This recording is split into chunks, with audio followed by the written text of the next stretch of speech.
Good morning. You listen to FloorDaily.net, and I'm Kemp Harr. I'm at the NFA meeting in San Antonio, Texas, at the Hyatt Hill Country Resort, and I'm with Phil Koufidakis, who's president. Phil, how you doing?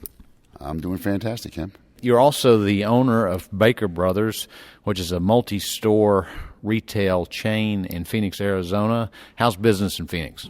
Business has been good. The fourth quarter was actually very good. The first quarter started out good. It's slowed a little bit now, but I think I'm very optimistic about the year as a whole. How many stores do you have in Phoenix? We have 8 locations in total.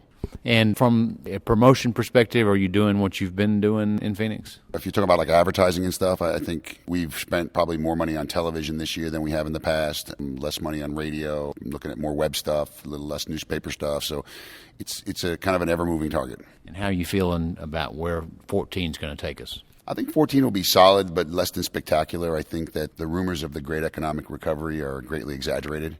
So I think we'll see some growth, and I think everybody will see some growth. It'll be some smaller growth than probably more people expect, unless some things change in a positive way. But overall, I think we're going to be better than we were last year, and I think that's where we all want to be. So you're in your second year as your role of the president of the NFA, National Floorcovering Alliance, and that's a volunteer job, isn't it? Yeah, it is a volunteer job. As a matter of fact, I have 2 president jobs, neither of which pays anything.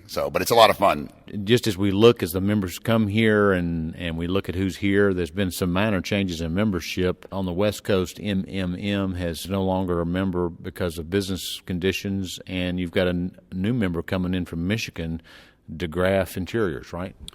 Yes, MMM has ceased operations, and frankly, I don't think it was really about lack of business. I think it's sometimes, for a lot of companies, is you're more susceptible to problems on the way up than on the way down, and so I think that's what happened there, and that's unfortunate, but Steve, I'm sure, will be fine. And yes, we have the folks from DeGraff here at this meeting. They're being, for lack of a better word, vetted as potential members of the group, and so we're excited to have them, and they're really terrific people. They're real strong. As a matter of fact, we've done a best practices on them in Floor Focus magazine, and they made a comment in that interview that they were probably one of the few retailers that had all of the relationships they had with Shaw and Mohawk and Stainmasters, and yet weren't part of a buying group. So I think they're quite a coup to your group. Well, I appreciate that, and we look for people who fit the mold of the NFA group as a whole, and one of the key components that we look for is people who are willing to share ideas and get involved and help move the organization forward. So I think that they would likely fill that bill very nicely. Now, you haven't had your meeting where you do your 2-minute drill yet, but just based on the conversations you've had last night at the social hour, what can you say about the health of the membership? How are they doing? Well, the good news is the health of the membership is always great because we've got really a high-level group here. I think that most of the group, or a good percentage of the group, has been impacted by the weather, as most people have. But I think that everybody is also cautiously optimistic about 2014 and beyond. And so I think that now the winter thaw is going to come along and everybody's going to do great.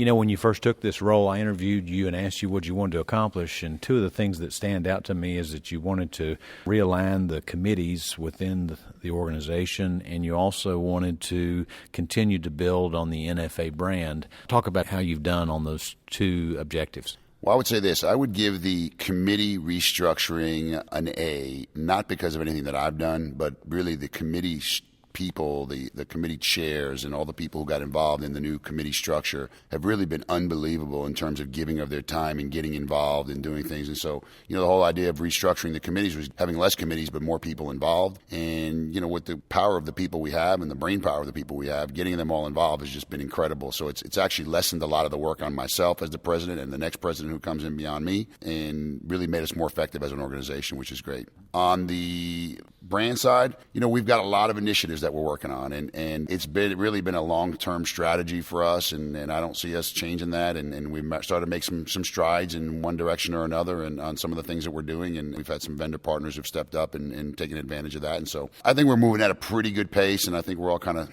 soaking it up, and I think it's going to continue to improve over the next couple of years.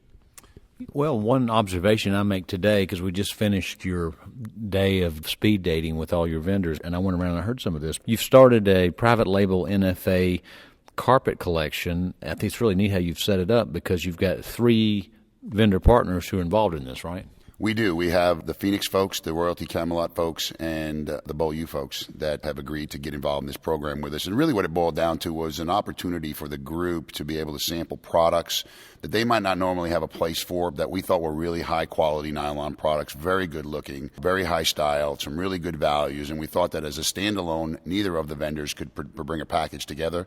But in a cooperative effort that we could put together a really cool program and find really critical mass with the group. And so I think we're going to find out here real shortly on Wednesday when we have our meeting, but I would expect that we were going to get critical mass among them, a group, and end up with a really great program as a kind of starting point on the carpet side with a branding program. And how did you organize that? I mean, I've heard that it's 27 pins and each supplier gets 9 each, but it also has to match somewhat from a pricing standpoint and positioning standpoint. So did you give them some kind of parameters as they put this collection together? I gave Jeff Mocco all the parameters. He's the carpet committee chairman, and Jeff is the one that actually worked with the vendors. I mean, for me, it was really more of a philosophical concept that said, can you meet these 3 or 4 criteria that we'd like to be involved in this program? And then from there was, did you have the product, did you have the values, and were we able to deliver within those 3 companies a comprehensive program that made this display a go-to display at the end of the day in the retail showrooms? And I think he more than accomplished that. Now, one of the things that happens when you're in retail is people come in and they competitively shop you, they showroom you, and so this actually gets rid of that concern, doesn't it? Because if it's private label, it's not going to be anywhere else except in these members. That's true, and it's not only private label, but we have unique advantages within the program over and above what these vendors may have in other locations with other customers. Yeah, we want to promote these brands. We want to advertise these brands. I've started advertising these brands in my own business. They become our brands, and I think they end up having more value in the showroom. We've gone to a lot of these different meetings, and we're hearing a lot about some changes that are going on about the way retailers are using the internet. What kind of changes are you seeing amongst your members in that area? Well, I think we all understand that it's now become the primary resource of information for the customer. And so while, advertising, television, newspaper, all those things are still important, and that's a place where people look for opportunities and still have good readership or viewership, I think that we realize that at the end of the day, when the consumer is doing a search, a lot of times they're just going to the internet to do the search. So I think everybody is really working hard to come up with the right strategy relative to optimizing their site or paying for search or getting involved in lead generation programs, whatever it may be. And so it definitely shapes the way that everybody's looking at it. And I know for myself, it shapes the way that I look at it. And it's going to become a more and more important factor over the next few years as it just continues to dominate the information cycle for consumers. So as you look at the rest of this year and you think about your next meeting, it's in a pretty nice place, right?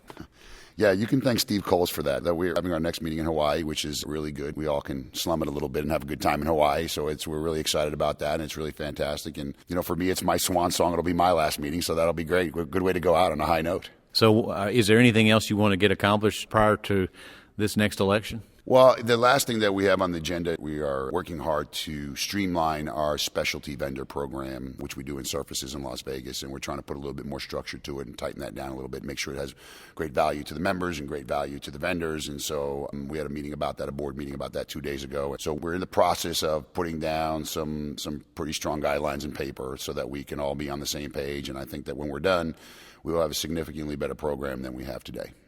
One of the benefits of coming to this meeting is not only do you have some of the best players in the retail piece of the business, but you also bring the principals in from your vendors, don't you? Yeah, I think probably in Hawaii we're going to have a lot of those principals, but we usually get a pretty good turnout. And I think, as I always said the same thing, I said it's a pretty easy way. As a guy who was on the wholesale side for so many years as I was, it's a pretty easy way for them to get a thumbnail of how business is, how they're doing, what's selling, what's not, what's hot, what are the pain points that we may all have. They in one place to be able to tackle all of that is really a tremendous opportunity. And it's a really unique opportunity because of the scale of size we have. We're small in terms of number of units, but big in terms of number of dollars. So it's really been fantastic.